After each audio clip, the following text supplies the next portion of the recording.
മത്സ്യവും പാലുൽപ്പന്നങ്ങളും ഒരുമിച്ച് കഴിക്കാൻ സാധിക്കുമോ? Gleneagles hospital consultant and HOD critical care department വിദഗ്ധ ഡോക്ടർ മനീന്ദ്ര വിശദീകരിക്കുന്നത്, മെഡിക്കൽ നിരീക്ഷണം അനുസരിച്ച് ഈ അവകാശവാദം പ്രധാനമായും ഒരു മിഥ്യയാണെന്നും അതിനെ പിന്തുണയ്ക്കാൻ ശാസ്ത്രീയമായ തെളിവുകളൊന്നുമില്ല എന്നുമാണ്. ചില വ്യക്തികൾക്ക് മത്സ്യവും പാലും ഒരുമിച്ച് കഴിക്കുമ്പോൾ ദഹന പ്രശ്നങ്ങൾ അനുഭവപ്പെട്ടേക്കാം. മത്സ്യം പ്രോട്ടീന്റെ സമ്പന്നമായ ഉറവിടമാണ്. അതേസമയം പാലിൽ ലാക്ടോസ് അടങ്ങിയിട്ടുണ്ട്. ഇത് ലാക്ടോസ് അസഹിഷ്ണുത ഉള്ളവർക്ക് ദഹിക്കാൻ പ്രയാസമായിരിക്കുമെന്നും ഡോക്ടർ പറയുന്നു. ഈ ഭക്ഷണങ്ങളുടെ ദഹന സമയത്തിലെ വ്യത്യാസം കാരണം ഈ മിശ്രിതം വയറിന് അസ്വസ്ഥത ഉണ്ടാക്കിയേക്കാം. എന്നാൽ ഇതെല്ലാവർക്കും അനുഭവപ്പെടണമെന്നുമില്ല. ചിലർക്ക് ഇവ ഒരുമിച്ച് കഴിച്ചാലും പ്രശ്നമൊന്നും തന്നെ തോന്നില്ല.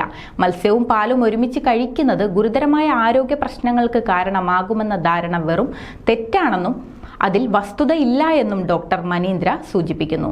നിങ്ങളുടെ വ്യക്തിഗത ആവശ്യങ്ങൾക്ക് അനുസൃതമായി സമീകൃത ആഹാരത്തിൽ എപ്പോഴും ശ്രദ്ധ കേന്ദ്രീകരിക്കുന്നത് നല്ലതായിരിക്കും. കൂടുതൽ ആരോഗ്യ വാർത്തകൾക്കായി ഡോക്ടർ ലൈവ് TV സബ്സ്ക്രൈബ് ചെയ്യുക. Stay healthy.